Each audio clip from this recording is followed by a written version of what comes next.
Story 1. The Flickering Keeper. I had always loved the sea, its endless expanse, the rhythm of its waves, and the smell of salt in the air. So, when I was offered the position of a lighthouse keeper on a remote island, I jumped at the chance.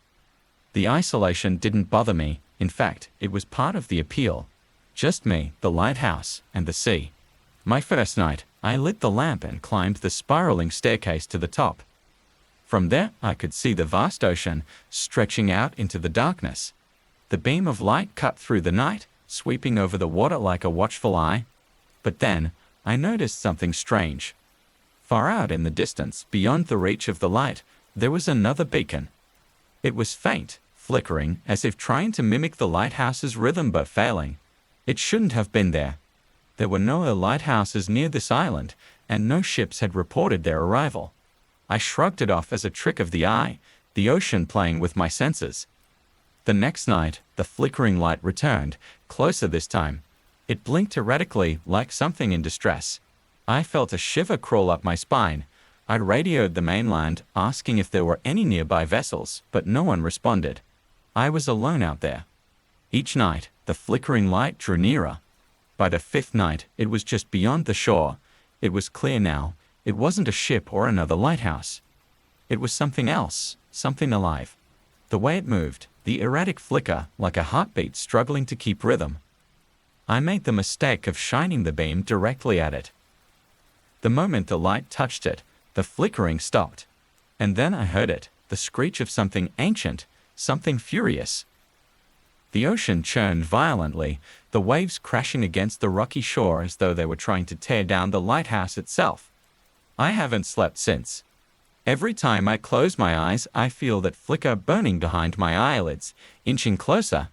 And now, every time I climb to the top of the lighthouse, I hear footsteps following me, but when I turn around, there's nothing there, just the light. Story 2. The Drowned Voices. The lighthouse had been abandoned for years before I arrived. Locals called it cursed, said the last few keepers had disappeared without a trace. But I wasn't superstitious. I needed the money, and the job paid well enough. It was simple. Keep the light on, watch the sea, report anything unusual. On my third night, I began to hear them, the voices. At first, they were soft whispers carried on the wind, barely audible above the crash of the waves. I brushed them off as the sound of the sea, perhaps the wind howling through the cracks in the stone. But the voices grew louder. Soon, I could make out distinct words, fragmented and disjointed. Help! It's cold. The water. Drowning? They were voices of men, women, and children, all pleading, all desperate. I tried to rationalize it. Maybe there had been shipwrecks nearby, the cries of their lost souls somehow trapped in the air. But these voices weren't just echoes of the past. They were talking directly to me. They knew my name. One night, as I stood at the base of the tower, listening to the relentless crash of waves, I heard a child's voice clear as day. Please, help me. I ran down to the shoreline, the beam of the lighthouse sweeping over the rocks. In the water, just at the edge of the light, I saw them, shadowy figures, pale faces peering up from beneath the surface. They were watching me, mouths moving in silent pleas. I backed away, but their voices followed me, louder now, more urgent. I locked myself in the lighthouse, but it did no good. The voices were in my head.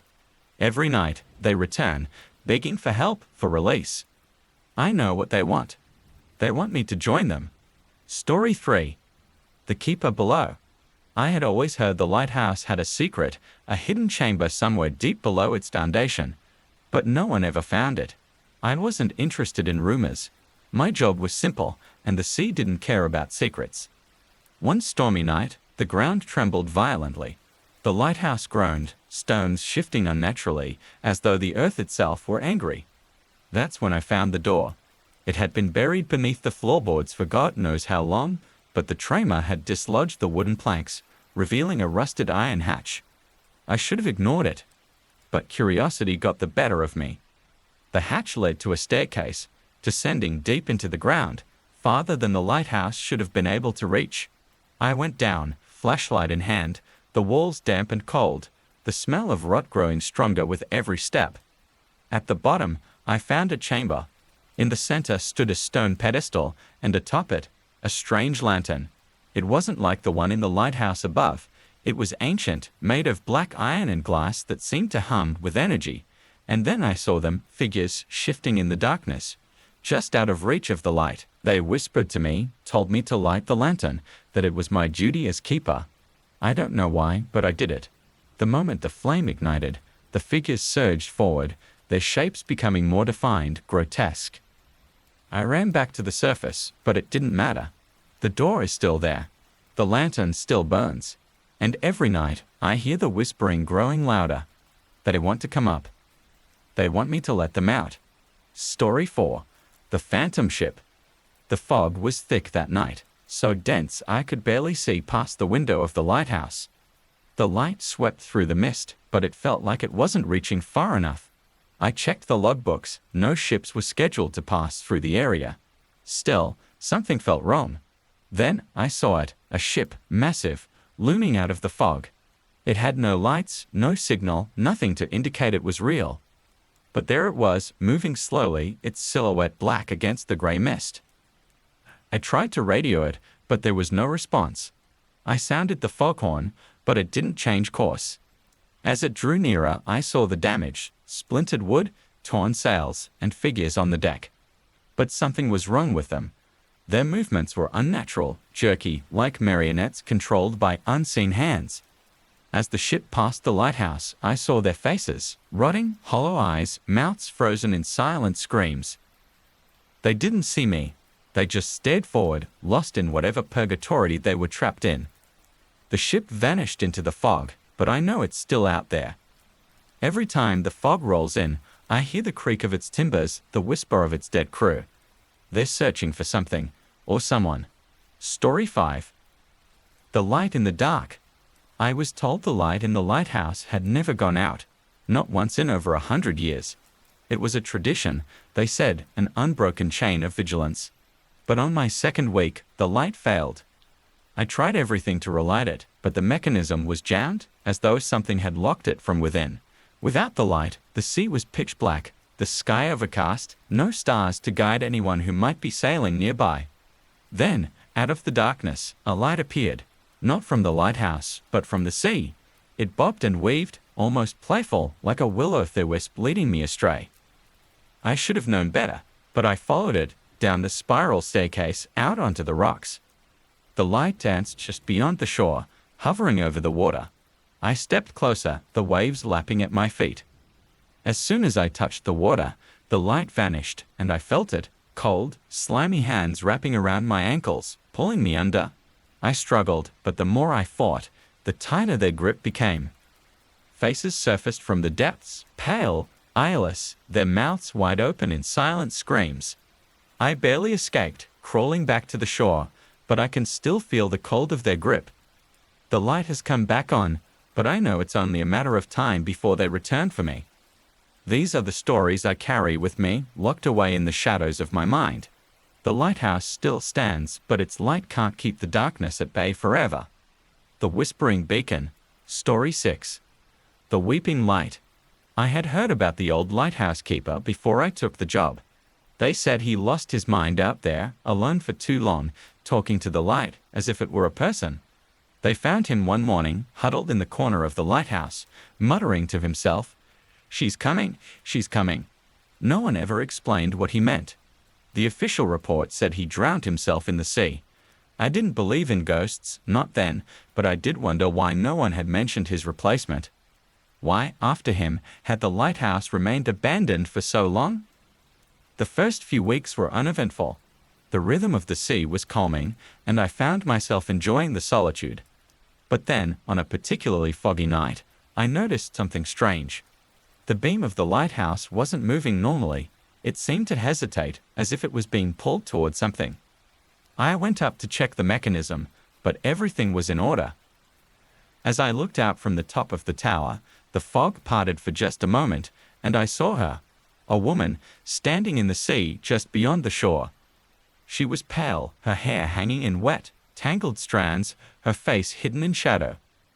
She was staring up at me. I froze, not sure if I was seeing things, but then I heard it. A faint, muffled sobbing carried on the wind. The beam of the lighthouse swept over her, but instead of passing by, it stopped, locking onto her like it recognized her. I stumbled back, down the stairs, trying to shake the image from my mind.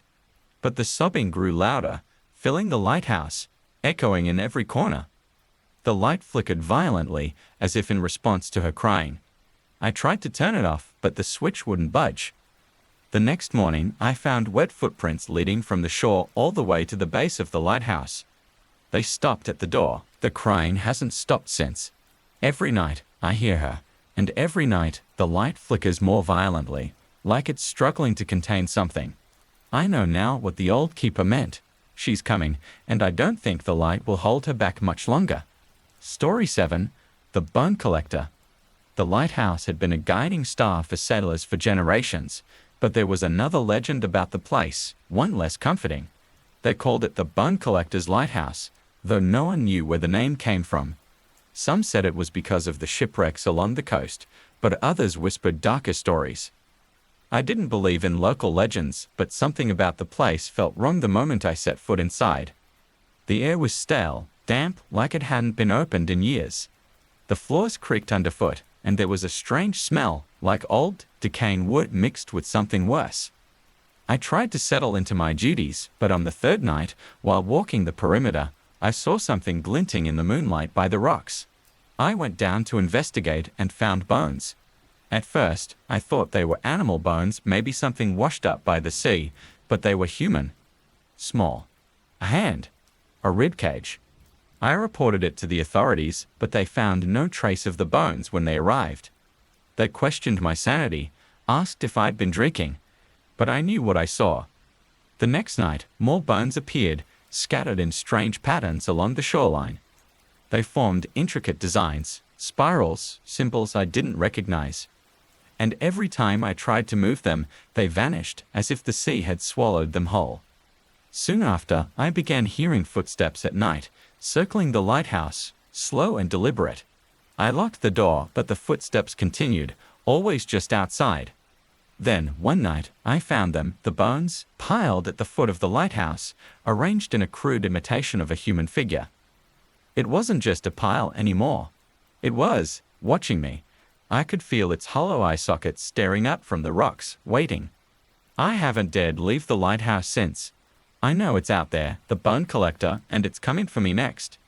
Story 8. The Signal from Below. The island where the lighthouse stood was quiet, desolate. The only company I had was the waves crashing against the rocks and the occasional passing ship. My job was simple: ensure the light stayed on and monitor any signals from ships in distress. On my 4th week, I started picking up a strange signal. It wasn't the usual SOS or anything I could recognize. It was faint, barely audible, but it repeated at regular intervals, like some kind of coded message. I tried to decipher it, but it didn't match any known maritime codes. It wasn't coming from a ship. It was coming from beneath the sea. I adjusted the radio equipment, thinking maybe it was a glitch, but the signal persisted, growing stronger each night. Then, I began to hear something else in the signal: voices. They were faint at first, barely whispers, but they became clearer as the days passed. It was like a conversation, though I couldn't make out the words. They were wrong. Too deep, too slow, like something was speaking from the depths of the ocean. One night, the signal cut out abruptly, and all I heard was silence. That's when I saw it. A massive shadow moving beneath the waves, larger than any ship, any whale, anything I'd ever seen. It passed beneath the lighthouse, and for a brief moment, the light flickered as if something had touched it. The signal returned the next night, stronger than ever. This time, the voices were unmistakable. They were calling my name. I don't know what it is or how it knows me, but I can feel it getting closer. Every night, the signal grows louder, the shadow darker. I fear it won't be long before it rises from the deep. Story 9. The Mirror Light. The lighthouse had always been a place of comfort for sailors, a beacon to guide them home. But when I arrived, I noticed something unsettling. Across the bay, where there should have been nothing but open sea, I saw another light, an exact mirror of the lighthouse's beam, moving in perfect synchronization. At first, I thought it was another lighthouse, Perhaps a reflection, but there was nothing on the charts to indicate any such structure. The light mirrored every movement of the lighthouse's beam, as if it was mocking me. I reported it, but no one believed me. They said it was a trick of the light, an illusion caused by the water. But I knew better. Each night, the mirrored light seemed to grow closer, creeping toward the shore. One evening, I shined the light directly at the reflection. For a brief moment, I saw the impossible, a second lighthouse standing where none should exist, a crumbling, decayed twin of the one I inhabited. And in its window, I saw a figure, a shadowy, indistinct shape watching me. Now, each night, the twin light grows nearer. I've stopped shining the beam at it, but it doesn't matter. Can feel its presence, watching, waiting, and I know when it reaches the shore, it will come for me. Story 10. The Last Keeper's Warning. I found a letter my first night on the island, tucked under the desk in the keeper's room. It was from my predecessor, scrawled in shaky handwriting. Don't trust the light, it read. It lies. At first, I laughed it off, assuming it was the ramblings of a man driven mad by isolation. But as the days passed, I began to understand. The light in the lighthouse wasn't like any other I had seen. It flickered at odd intervals, dimming at times when no one was around to see. But when I was alone, it shone brightly, almost blinding. And there were moments, just out of the corner of my eye, when I thought I saw shapes in the light, figures moving within it. One night, as I was performing my duties, the light went out completely. Panicking, I ran to fix it, but when I reached the top of the tower, I found the lens cracked, as though something had hit it from the inside. I climbed back down, only to find the letter again, this time lying in the middle of the floor. But it had changed. It's coming for you, it now read. I have locked myself in the keeper's quarters, but I know it won't be enough. The light has gone out for good, and in the darkness, I can feel it, watching, waiting to claim me. These are the stories the lighthouse has whispered to me. They are warnings, echoes of the past, but they are also my future. No one escapes the light, not forever. The Dark Beneath the Light. Story 11.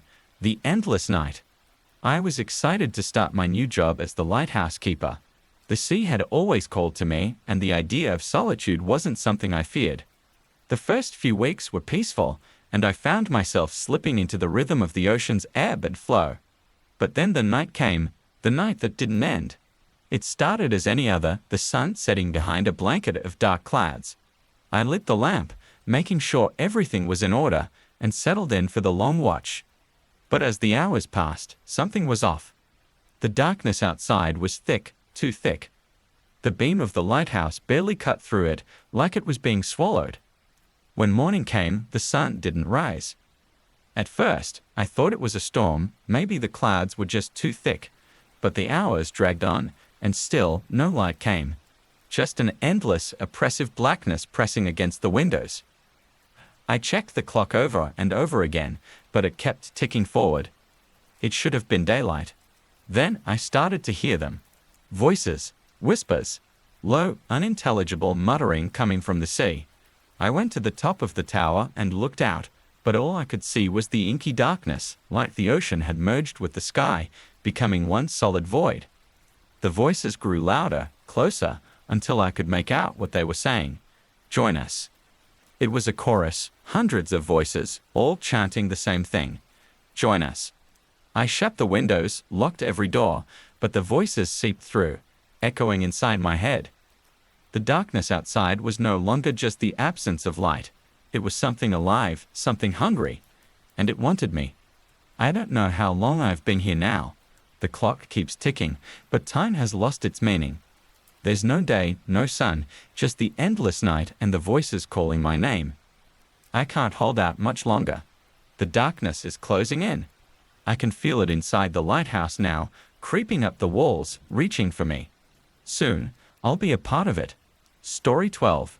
The Keeper's Shadow. They didn't tell me about the shadow when I took the job. I found out about it on my own, the second week in, when I noticed something strange during my evening rounds. It started small, a flicker out of the corner of my eye, like someone following me up the stairs. But when I turned, there was nothing there, just the empty stone walls and the echo of my own footsteps. At first, I chalked it up to the isolation. Spending days alone can play tricks on the mind. But then the shadow became more persistent. Every time I went up the stairs to check the light, I felt it, this presence, just a step behind me. I could never see it directly, but I could feel its eyes on me watching. One night, I left a lantern burning at the bottom of the stairs just to see if it would cast any unusual shapes. And that's when I saw it. The shadow wasn't mine. It moved independently, following my steps, stretching unnaturally against the walls, long and distorted. The next morning, I found the shadow waiting for me outside the keeper's quarters, faint but visible in the early light. It had grown, and now it mimicked my every move perfectly, like a dark twin that had been with me all along. I tried to escape it, but there was no leaving. The moment I stepped off the island to board a supply boat, the shadow followed, creeping up the sides of the vessel, darker than the blackest night. The crew couldn't see it, but I could. It was always there, lurking. I stopped trying to run. There's no point. The shadow is mine now, or maybe I'm its. Story 13. The Wailing Wind. The wind out here is relentless. It never stops, constantly battering the sides of the lighthouse, howling like a pack of wolves. But after a while, I realized that wasn't all I was hearing. At first, it was just a strange tone in the wind's howl, something that sounded almost like a voice. It was soft, nearly inaudible beneath the gale. But as the days passed, the sound became clearer, and I realized it wasn't the wind at all. It was wailing. Human wailing. I tried to ignore it. Isolation can do strange things to a person, and I figured it was my mind playing tricks on me. But then the voices began to call my name. I started hearing it at night, always when the wind was at its strongest. They'd start as low murmurs, blending with the storm, then grow louder, more desperate. The wailing came from the sea, from the cliffs, even from the lighthouse itself. It surrounded me. One night, I opened the door during a particularly fierce storm. The wind nearly knocked me off my feet, but that wasn't what froze my blood. Standing on the rocks below, staring up at the lighthouse, were figures, dozens of them, pale and half-formed, their mouths open wide, letting out that terrible wailing. I slammed the door, but it didn't stop the sound. They were inside now. They don't speak, don't move, just wail and wail and wail. I don't know how long I can take it. The sound is driving me mad. I've tried covering my ears, but nothing drowns it out.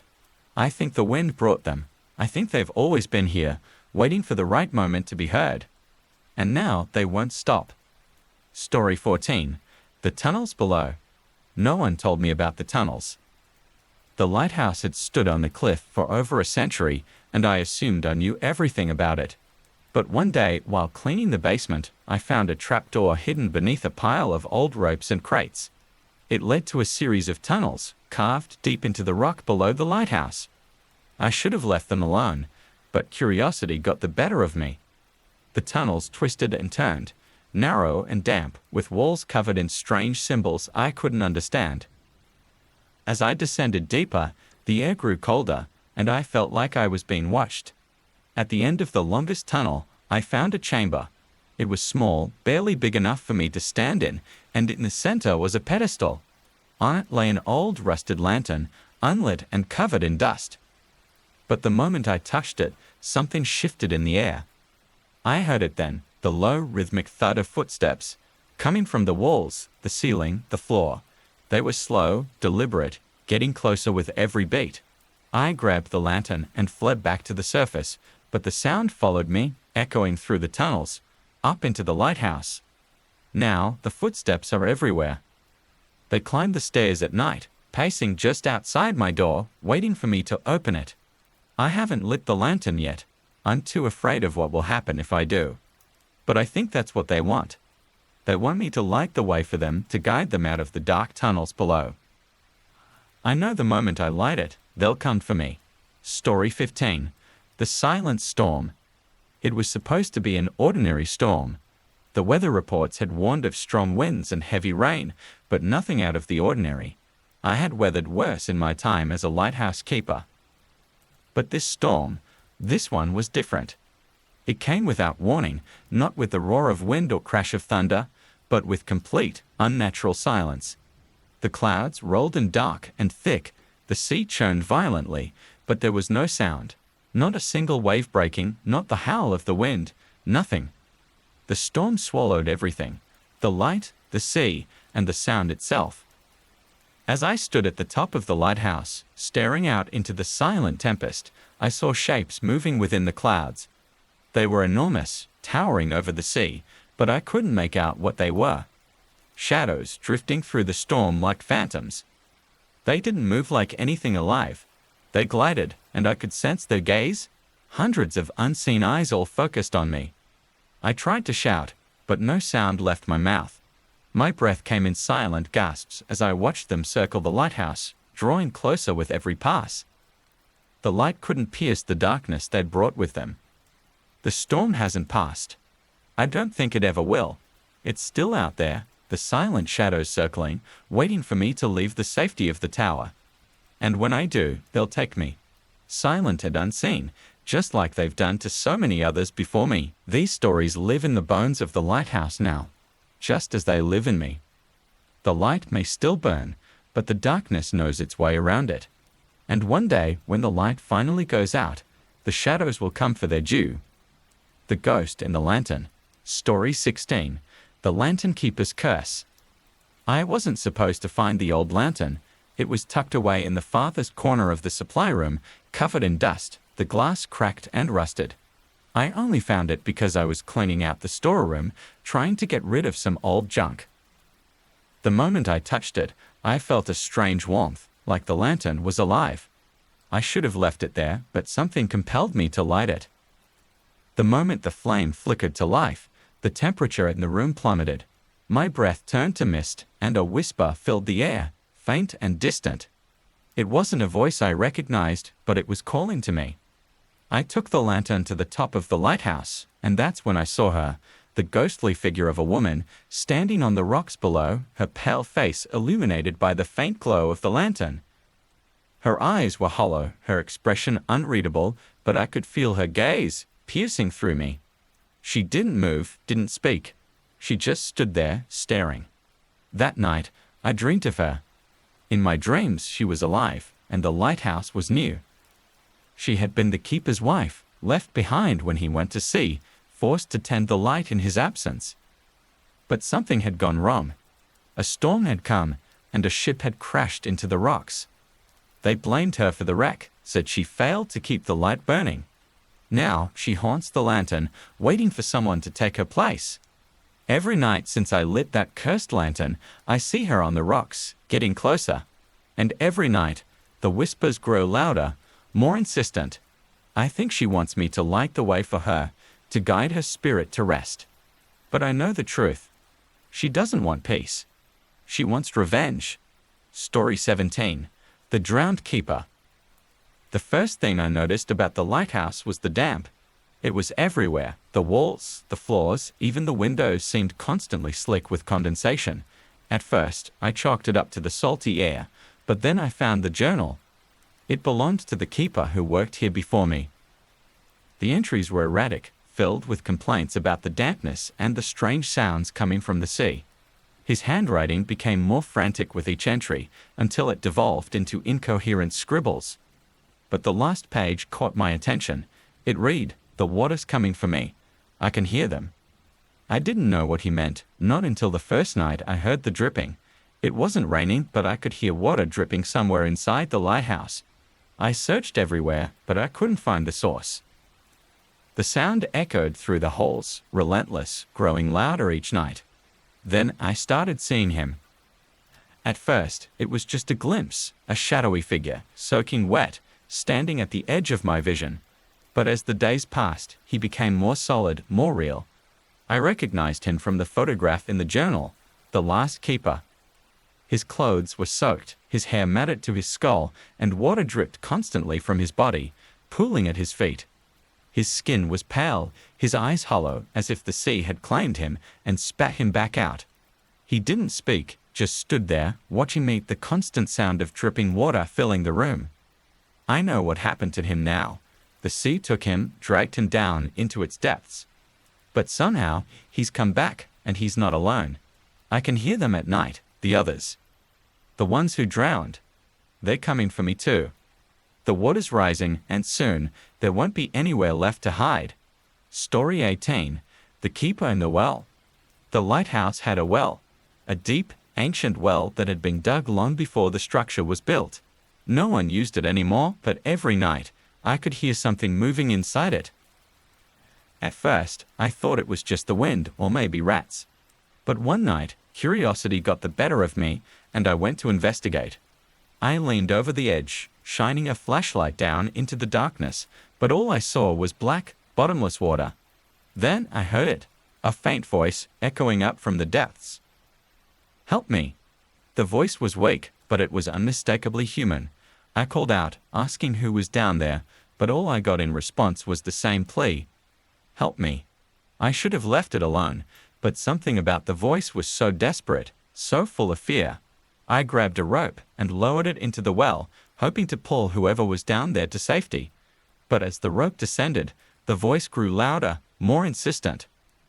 "Help me, please." I pulled the rope back up, but it was empty. No one had grabbed on. That's when I noticed the water at the bottom of the well wasn't still anymore. It was churning, bubbling as if something massive was stirring beneath the surface.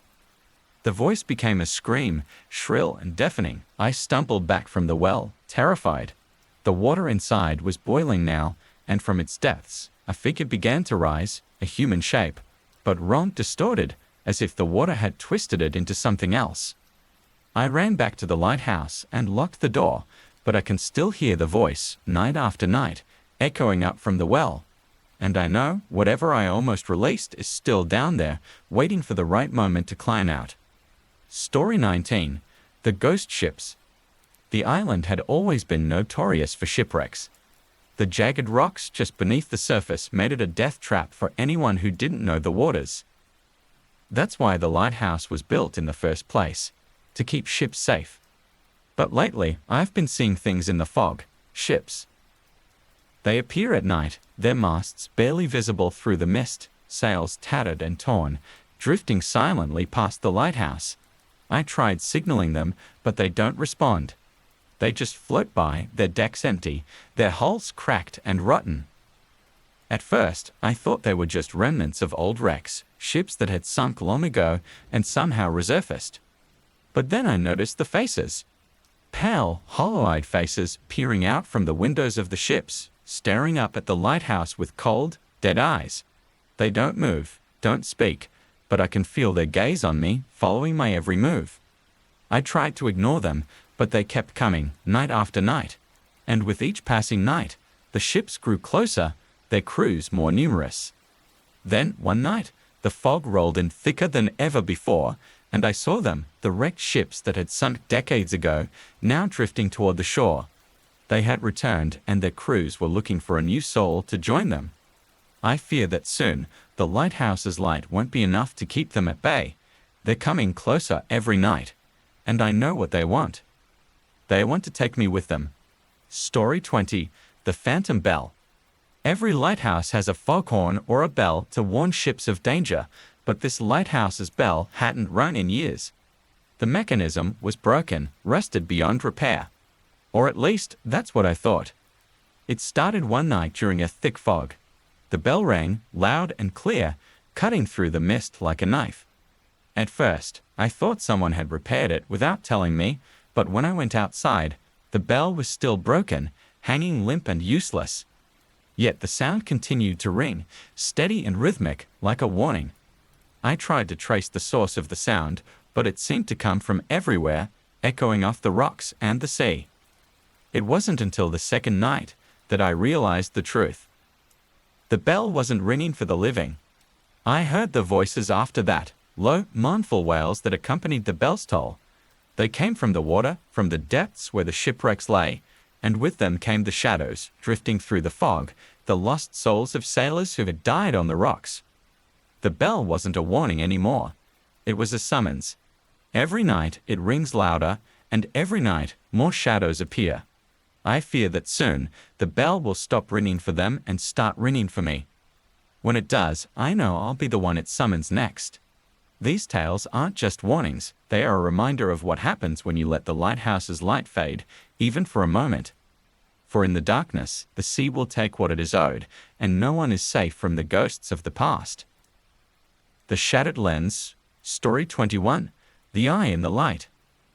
The lighthouse's beacon is supposed to be a symbol of hope, a guiding light for those lost at sea. But lately, the light has felt wrong. It started one night when I was polishing the lens. As I wiped away the salt and grime, I noticed something strange. A crack in the glass, almost imperceptible, but there nonetheless. It formed a perfect circle, like a pupil, staring back at me. I tried to ignore it, thinking it was just wear and tear. But each night, the crack grew, expanding until the lens itself resembled a giant eye, staring out into the abyss. No matter where I stood, it always felt like it was watching me. One night, while doing my rounds, I caught a glimpse of something moving in the light. At first, I thought it was just the beam rotating, casting shadows. But then I saw it, a figure inside the lens. It was barely visible, just a silhouette, but I knew it was there, watching. I tried to shut off the light, but the controls wouldn't respond. The beam kept turning, and the figure grew clearer with each rotation. It was no longer just a shadow. It had form, substance. Its eyes were wide, staring out through the lens as if trapped behind the glass. And then it spoke. Its voice was low, barely a whisper, but I heard it clearly. "I see you." I backed away, but the eye in the lens followed me, its gaze burning into my soul. I can't escape it. Every time the light sweeps across the room, I feel its presence, watching, waiting. The crack in the lens has grown larger now, and I fear that soon, whatever is behind the glass will find a way out. Story 22. The Silent Keeper. There was a story among the old lighthouse keepers, passed down from one to the next. They called it the tale of the Silent Keeper. It was said that long ago a keeper vanished without a trace, leaving the lighthouse dark for days. When they finally found him, he was sitting in his chair, staring out at the sea, completely silent.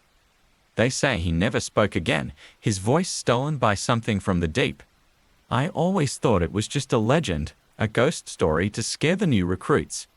But then, one night, I found him. I was doing my rounds when I noticed something strange in the living quarters. A chair that hadn't been there before, facing the window. Sitting in the chair was a figure, its back to me, motionless. I froze, thinking it was a hallucination or a prank, but when I stepped closer, I could see the truth. It was him. The Silent Keeper. His clothes were old, tattered, soaked with seawater. His skin was pale, almost translucent, like he hadn't seen sunlight in decades. He didn't move, didn't acknowledge my presence, just sat there, staring out the window. I tried to speak to him, but no words came out. The air felt thick, heavy, as if it had been drained of sound. I reached out to touch him, but the moment my fingers brushed his shoulder, he dissolved into mist, leaving behind only the damp imprint of a man long dead. The next night, the chair was back, and so was he, sitting in the same position, staring out at the endless sea. Now, every night, I see him there, silent and unmoving. I don't know what he's waiting for, but I fear that soon, he'll turn to face me, and when he does, I'll join him in his silence. Story 23. The Keeper's Mark. It appeared on the back of my hand the day after the storm. A small crescent-shaped scar, barely noticeable at first.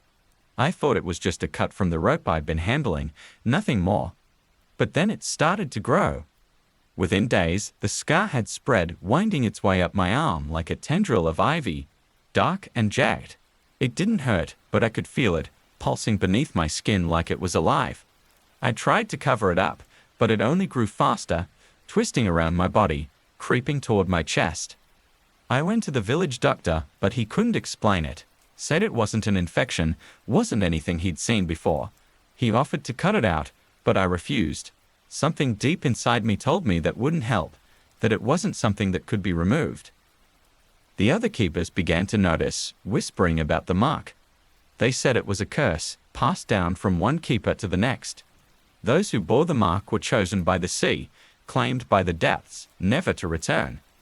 Now the mark has reached my neck, and I can feel it creeping closer to my heart. I know what's coming. The sea wants me just like it wanted the others before me. I've tried leaving the lighthouse, but every time I do, the mark burns, pulling me back like an invisible chain. There's no escaping it. Soon, I'll be gone, taken by the waves. And when the next keeper arrives, they'll find the mark waiting for them too. Story 24. The Fading Light. The light used to shine so brightly, cutting through even the thickest fog, guiding ships safely through the treacherous waters. But now, the light is fading. It started a few weeks ago. The beam grew weaker, dimmer, barely illuminating the surrounding sea. I checked the machinery, replaced the bulbs, did everything I could think of, but nothing worked. The light continued to fade. Then, the whispers began. Late at night, when the fog was at its thickest, I would hear voices, low, murmuring voices, speaking in a language I couldn't understand. They seemed to come from the fog itself, carried on the cold sea breeze. At first, I thought it was just my imagination, but the more the light faded, the louder the voices became. Now, they're constant, a chorus of unintelligible whispers that surround the lighthouse. I've stopped going outside at night, too afraid of what I might find in the fog. Last night, the light went out completely. The darkness outside is absolute, thick and suffocating, and the whispers have turned into screams. I can see shapes moving in the fog now, tall and thin, like shadows with no source. I've tried lighting the beacon again, but the light refuses to stay on. Something out there doesn't want it to shine. And without it, the lighthouse has become a beacon for something else, something that thrives in the dark. I don't know how much longer I can hold out. The fog is pressing in, and the voices are getting louder. They're calling my name now, begging me to step outside. But I know if I do, I'll be lost to the darkness forever. Story 25. The Watcher in the Fog. The fog rolls in thick and heavy every night now, wrapping the lighthouse in a damp, suffocating blanket. I used to welcome the fog, knowing that the light would guide sailors safely through. But now, I dread it, because in the fog, there's something watching. It started with a feeling. A prickling sensation at the back of my neck, like eyes were on me, following my every move. I would look out the window, but all I saw was the endless white of the fog, swirling and shifting in the wind. Then I saw it. A figure, tall and thin, standing just at the edge of the light's reach, barely visible through the mist. Its face was obscured, hidden in the shadows, but I could feel its gaze, cold and unblinking. At first, I thought it was just a trick of the light, but the figure never left. Every night, it stood there, watching, waiting, and each night, it got closer. I tried to ignore it, but it's always there, just beyond the light, creeping closer with each passing hour. I don't know what it wants, but I can feel its hunger, a deep, gnawing need that radiates from its presence. The fog is thicker tonight than it's ever been, and the figure is closer now, almost at the base of the lighthouse. I've locked every door, bolted every window, but I know it won't be enough. It's coming for me. I can feel it in the air, in the cold, wet breath of the fog. And when it reaches the lighthouse, I'll be gone just like all the others. These stories, whispers of the past, are more than just eerie tales told by lighthouse keepers. They are warnings, carved into the stones of the tower, echoing through the light that has guided so many to safety. But sometimes the light is not enough to keep the darkness at bay. Sometimes it calls the darkness to you. The Shadows Below. Story 26. The Keeper's Descent. The stairs inside the lighthouse seem endless. They spiral upward for what feels like miles, and yet every night I climb them. I have to. The light needs to be maintained, no matter what. But something has changed. A few weeks ago, I noticed a door at the bottom of the stairs, a door that had never been there before. It was old, made of heavy wood with rusted iron hinges. I couldn't remember ever seeing it in all my time working at the lighthouse. At first, I ignored it, chalking it up to a trick of the mind. But every time I passed by on my way to the top, the door seemed to beckon me. I tried to resist, but eventually, curiosity got the better of me. I opened it. The door led to a staircase, descending deeper than the base of the lighthouse should have allowed. The air was damp and cold, and the smell of salt and rot filled the narrow passage. I shouldn't have gone down, but something was pulling me, something deep in the pit of my stomach. The farther I went, the more the shadows seemed to stretch, swallowing the light from my lantern. The walls dripped with moisture, and faint sounds echoed from below, soft, whispering voices calling my name. I don't know how far I descended, but eventually the stairs ended in a small, circular chamber. In the center of the room was a pool of dark, still water, and in its reflection, I saw something impossible, my own face, staring back at me from beneath the surface. I stumbled back, but the water rippled, and out of the pool came a figure. Me, or at least something that looked like me. It smiled, but its eyes were cold, empty. I ran, scrambling back up the stairs, the sound of my own footsteps chasing me. The door is locked now, and I refuse to go near it again. But every night, I hear footsteps below, climbing slowly upward. And soon, I know they'll reach me. Story 27, The Siren's Call. The ocean has a voice. I never noticed it before, but now, every time the wind picks up and the waves crash against the rocks, I hear it. A soft, melodic hum, just at the edge of my hearing. It started after a storm when the wreckage of an old ship washed ashore near the lighthouse. Among the debris, I found a tattered journal, its pages soaked through with seawater. Most of it was unreadable, but one line stood out, scrawled in frantic handwriting. The sea sings to us. Don't listen. At first, I didn't understand. But now the song is inescapable. It's there in the wind, in the waves, even in the creaking of the lighthouse walls. The melody is hauntingly beautiful, and I find myself drawn to it, despite the warnings. I try to ignore it, but the song grows louder each night, pulling me toward the shore. I've seen shapes in the water, figures, pale and glistening, just beneath the surface. They sing to me, their voices carrying on the wind, promising warmth, peace, and end to the loneliness of the lighthouse. Last night, I nearly stepped into the water. The cold waves lapped at my feet, and I could see them more clearly, their faces, their eyes, glowing in the dark depths. They were smiling, their hands reaching up toward me. But something pulled me back at the last second. I stumbled away, my mind clouded by the lingering melody. I know they'll come again tonight, and I'm not sure I'll be able to resist much longer. The sea is calling, and I don't think I can keep ignoring it. Story 28, The Echo of the Keeper. I never believed in ghosts. At least, not until I became one. The night started like any other. The light was burning bright, cutting through the fog, and I was doing my rounds, checking the equipment. But then there was a noise, a loud, metallic clanging from the top of the tower, like someone was up there, smashing the lens. I rushed to the top, but when I reached the lantern room, I found myself. I was standing there, in the center of the room, my back to the door, my hand on the lens. I froze, unable to comprehend what I was seeing. My doppelganger turned, slowly, and looked right through me as if I wasn't there at all. I wanted to shout, to demand an explanation, but my voice wouldn't come. Instead, I watched as my double walked down the stairs, passing through me like I was nothing more than mist. I followed, trying to make sense of what was happening. That's when I saw him, the new keeper. He was sitting in my chair, reading my logbook, going about the daily routine as if he had always been here. I tried to speak to him, but he didn't react. I tried to touch him, but my hand passed right through. It didn't take long to realize the truth. I'm dead. I don't know how or when, but I never left the lighthouse. And now I'm trapped here, just another ghost haunting these old walls.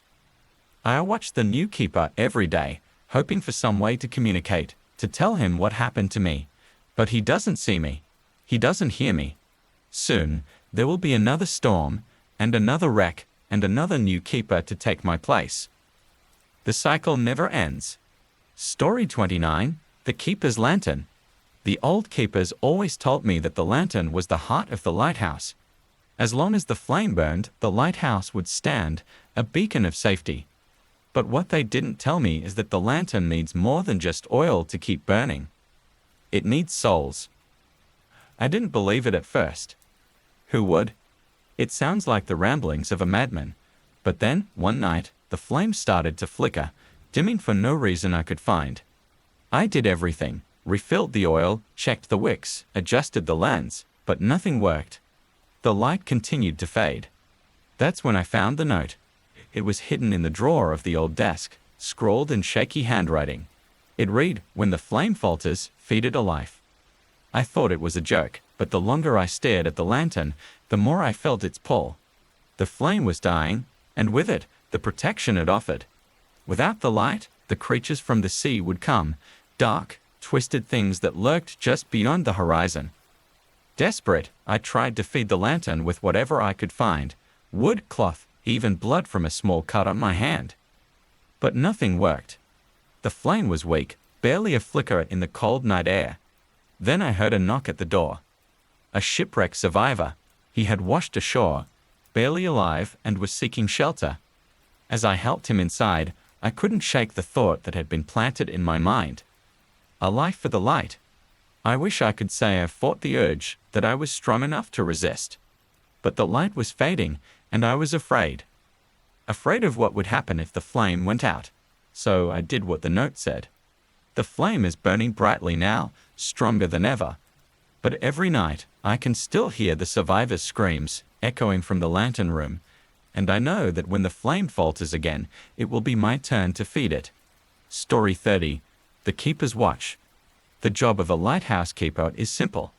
Keep the light burning, watch the sea, and guide ships safely to shore. But what they don't tell you is what happens when there's nothing to watch. For days now, there hasn't been a single ship, not a hint of movement on the horizon. The sea is calm, the skies are clear, but the air feels wrong, too still, too quiet. It's as if the ocean itself is holding its breath, waiting for something to happen. I spend hours at the top of the lighthouse, staring out at the empty expanse, searching for anything, any sign of life. But there's nothing, just endless water and sky. And then, one night, I saw it. A light, far out on the horizon, flickering in the distance. At first, I thought it was a ship, but as I watched, the light grew brighter, closer, until it was almost blinding. It wasn't a ship at all. It was another lighthouse, one that shouldn't exist. I've checked every map, every log. There's no record of another lighthouse in these waters. But it's there, shining just as brightly as mine, its beam cutting through the darkness.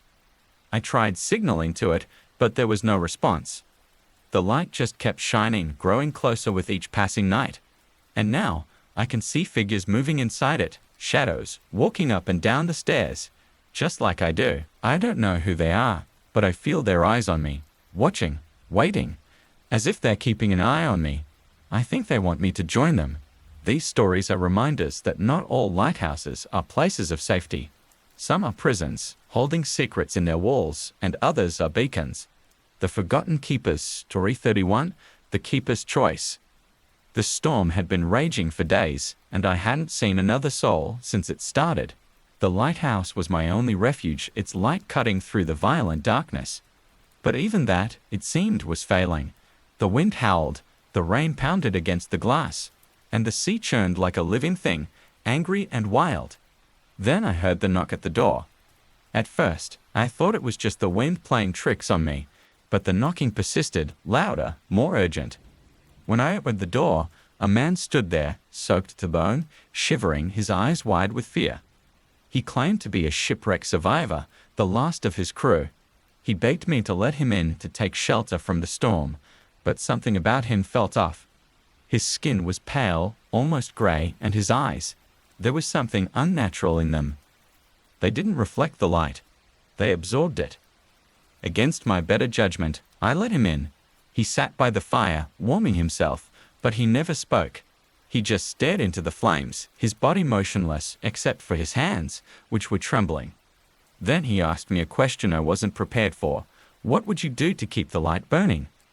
I didn't understand at first, but he repeated it, his voice low and distant. How far would you go to keep the light alive? Would you sacrifice yourself? Or someone else? I was too startled to respond, and that's when he stood up, his eyes locking onto mine. You have to choose, he said, his voice echoing in the small room. The light can't survive without a life. If you don't choose, the sea will make the decision for you. I backed away, but the man was already gone. The fire had died, and the room was freezing. Only the sound of the storm remained, but his words lingered, heavy and impossible to ignore. Now I stand at the top of the lighthouse, staring out at the sea, knowing I'll have to make the choice soon. The light is flickering, growing weaker. And I know if it goes out, it won't just be me who's lost. Story 32. The Lantern Keeper's Curse. They told me the job of a lighthouse keeper was simple. Keep the light burning, and nothing else matters. But what they didn't tell me was that sometimes the light isn't what it seems. One stormy night, when the waves crashed against the rocks like a monstrous heartbeat, I noticed something strange about the lantern. The glass seemed darker, as though something was inside it, something that wasn't just the flame. I peered closer and saw a face. Not a reflection, but an actual face trapped behind the glass, twisted in terror. It was pale and gaunt, with hollow eyes that seemed to scream even though no sound came from them. I stumbled back, my heart racing, trying to convince myself it was just a trick of the light. But then it moved. The face pressed against the glass, its mouth opening in a silent scream. I couldn't tear my eyes away as the flame flickered and dimmed, and the figure in the glass became more solid, more real. It reached out, as if trying to claw its way free. I rushed to turn off the lantern, but the controls wouldn't budge. The light continued to burn, casting grotesque shadows across the walls, and the figure inside grew more desperate, its hands banging against the glass. And then, with a loud crack, the glass shattered. I awoke up the next morning, lying at the base of the lighthouse steps, bruised and sore.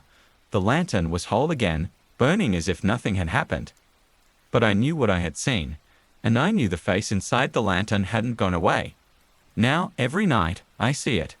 The figure, trapped behind the glass, begging for release. And each time the lantern flickers, I feel its rage, its desperate need to escape.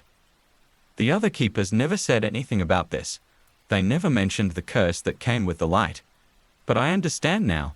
The light isn't just a beacon, it's a prison. And soon, it will need a new prisoner. Story 33. The Drowned Keepers. The lighthouse I was assigned to is ancient, built long before any records can recall. They say it was constructed to watch over dangerous waters where countless ships met their end. But there's another story they don't tell, the story of the Drowned Keepers. I found the journal hidden beneath a loose floorboard, written in shaky, water-stained handwriting. It belonged to one of the previous keepers, a man who had vanished without a trace. The last entry was brief, but it chilled me to the bone. They come from the water. Don't let them in. At first, I dismissed it as the ramblings of a man driven mad by isolation, but then, on a foggy night, I saw them. They came out of the sea, walking on the rocks below the lighthouse, their bodies soaked and broken, their faces blank and hollow. They moved slowly, as if struggling against an invisible tide, their eyes fixed on the light. I locked the door, bolted the windows, and hid inside, but I could still hear them. The sound of water dripping, footsteps sloshing against the stone. They circled the lighthouse, knocking on the walls, whispering in voices that sounded like the rush of waves. I tried to drown them out, but the voices grew louder, calling my name, begging to be let in. They sounded so familiar, like the voices of the other keepers who had worked here before me, but I knew they weren't. The journal had warned me. The drowned keepers want the light. They want to drag it down into the depths, where they can be free. And they'll take anyone who stands in their way. The fog is thick again tonight, and I can already hear the soft knock on the door. It's only a matter of time before they find a way in. Story 34. The Broken Beacon. The lighthouse was abandoned when I arrived, but the light was still burning. I had been sent to replace the previous keeper, who had disappeared without a trace. The villagers didn't talk about him, and I didn't ask. But the moment I stepped inside, I knew something was wrong. The light was flickering, casting strange, distorted shadows on the walls. I went up to the lantern room to inspect it, and that's when I saw it. A crack in the lens, small but unmistakable, running through the center of the glass like a spiderweb. No matter what I did, I couldn't repair it. Every time I tried to fix the lens, the crack would spread, growing larger, deeper. And with it came something else, something I couldn't see, but I could feel. At night, when the light flickered, I heard whispers, faint at first, but growing louder with each passing day. They spoke in a language I didn't recognize, but their tone was unmistakable. They were angry. The villagers warned me to leave, said the lighthouse was cursed, that no keeper had lasted more than a few months. I didn't believe them. But now, as the crack in the lens grows larger and the whispers turn to screams, I realize they were right. The light isn't just broken, it's infected, and whatever is inside it is coming through. Story 35. The Forgotten Tower. I had never heard of the lighthouse before I was assigned to it. It wasn't on any maps, and none of the other keepers knew of its existence. But the orders were clear: man the light, keep it burning, and don't ask questions. The lighthouse was old, ancient, even its walls crumbling with age. The sea had claimed most of the island it stood on, and the tower leaned precariously over the edge of a cliff, as if it were trying to throw itself into the ocean below. The moment I arrived, I felt something was wrong. The light was dim, barely visible through the thick fog that clung to the island. And the air was heavy, thick with the smell of salt and decay. But what disturbed me most was the silence. The sea, usually roaring and crashing against the rocks, was quiet, as if it had been muted. Even the wind refused to blow. I searched the tower for any signs of the previous keeper, but all I found was a single message scratched into the wall at the base of the stairs. Don't let the light go out. Now, I sit alone in the forgotten tower, watching as the light flickers and dims. The silence is deafening, but I know it won't last. Something is coming, something that's been waiting for the light to fail. And when it does, the tower will fall, and I will fall with it. These tales are warnings, whispers of the forgotten keepers and the horrors they faced. The lighthouse may guide ships to safety, but for those who tend to the light, the real danger lies within the tower itself.